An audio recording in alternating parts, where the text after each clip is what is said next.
ABP news के साथ exclusive बातचीत करने के लिए छिंदवाड़ा से सांसद नकुलनाथ मौजूद हैं, जो लगातार दौरे पर हैं, रैलियां कर रहे हैं। और इस बार क्या अलग चुनौतियां हैं पिछले चुनाव के मुकाबले? कोई चुनौती नहीं है। मेरा मानना ये है कि आज प्रदेश की जनता बदलाव चाहती है। 20 साल का anti incumbency Bharatiya Janata party को फेस करना है। और आज सबसे बड़ी चुनौती जो मैं मानता हूँ महंगाई की है, बेरोज़गारी की है। और जो वादे भारतीय जनता पार्टी ने मध्य प्रदेश की जनता से की है, वो सारे वादे फेल हो गए। कल अमित शाह यहाँ आए थे, उन्होंने आदिवासियों को ध्यान में रखते हुए कई ऐसे योजनाओं का जिक्र किया। ये भी कहा कि इस बार जो है वो मध्य प्रदेश में सरकार फिर से बीजेपी की बनने जा रही है। पावर सेंटर्स का जिक्र किया, ये कहा कि 3 बार इस बार दिवाली लोग मनाएंगे, एक तो सरकार बनने पर और राम मंदिर बनने पर। तारीख आ गई है। देखिए, ये धर्म की राजनीति करते हैं। हम धर्म को कभी राजनीतिक मंच पे नहीं लाते।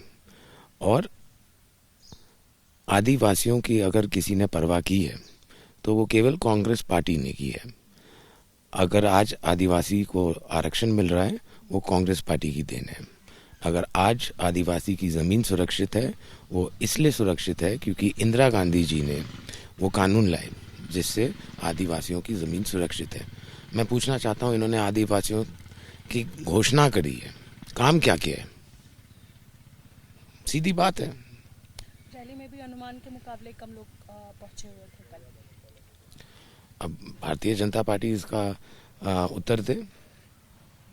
मेरे रैलियों में तो कम लोग नहीं आते।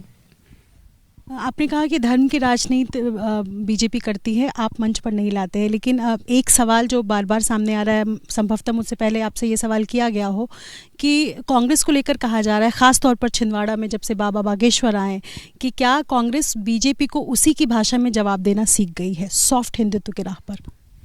बिल्कुल नहीं। हमने 14 साल पहले मध्य प्रदेश का सबसे बड़ा हनुमान मंदिर बनाया सिमरिया में। उस टाइम कोई चुनाव नहीं थे। उस टाइम हिंदुत्व का कोई मुद्दा नहीं था।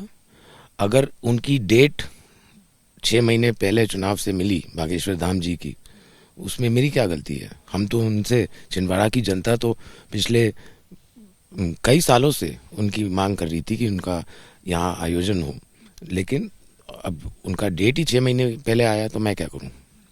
मतलब हिंदुत्व की राह पर कम से कम कांग्रेस तो नहीं है। मैंने कहा, हम धर्म को राजनीतिक मंच पे नहीं लाते।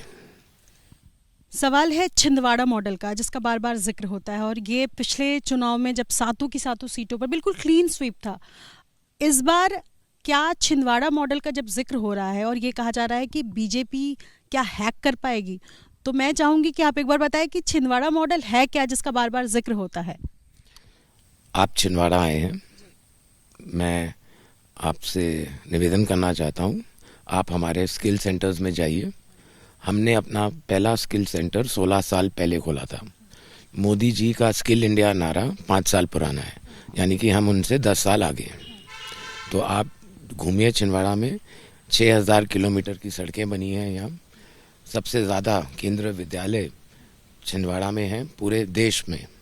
तो आप घूमिए और फिर आप मुझसे शाम को बात करिए और पूछिए कि छिंदवाड़ा मॉडल क्या है।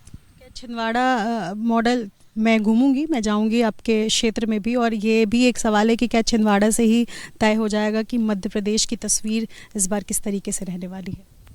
मध्य प्रदेश की तस्वीर बदलने वाली है। छिंदवाड़ा में हम सातों के सातों विधानसभा जीतेंगे और कमलनाथ जी दोबारा मुख्यमंत्री बनेंगे।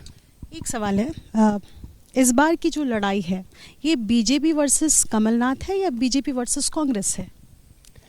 ये लड़ाई मध्य प्रदेश की भविष्य की लड़ाई है। ये कोई पार्टी की लड़ाई नहीं है। और मध्य प्रदेश की जनता ने अपना मन बना लिया है, वो अपना भविष्य खुद तय करेंगे और कांग्रेस पार्टी को चुनेंगे।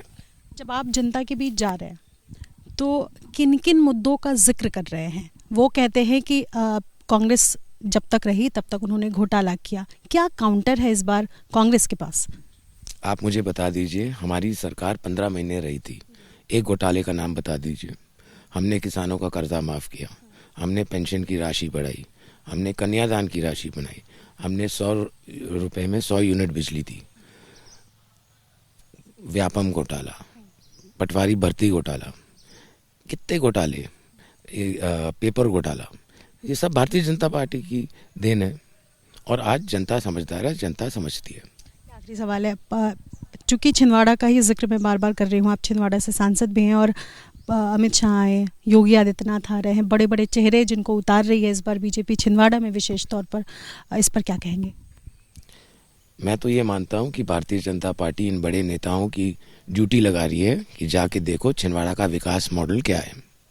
बहुत शुक्रिया बातचीत करने के लिए नकुल नाथ जी, जो इस वक्त लगातार लोगों से मिल रहे हैं, जनता के बीच जा रहे हैं, और बीजेपी क्या इस बार भेद पाएगी छिंदवाड़ा मॉडल या मध्य प्रदेश को एक बार फिर से इसका जवाब देते हुए उन्होंने कहा कि ड्यूटी लगा रही है बीजेपी तमाम नेताओं का, बड़े चेहरों का, कि वो इस बार देखे कि छिंदवाड़ा मॉडल का विकास यानी ये क्या है। अपने सहयोगी सचिन पांडे और भूपिंदर रावत के साथ निधि श्री, एबीपी न्यूज़, छिंदवाड़ा, मध्य प्रदेश।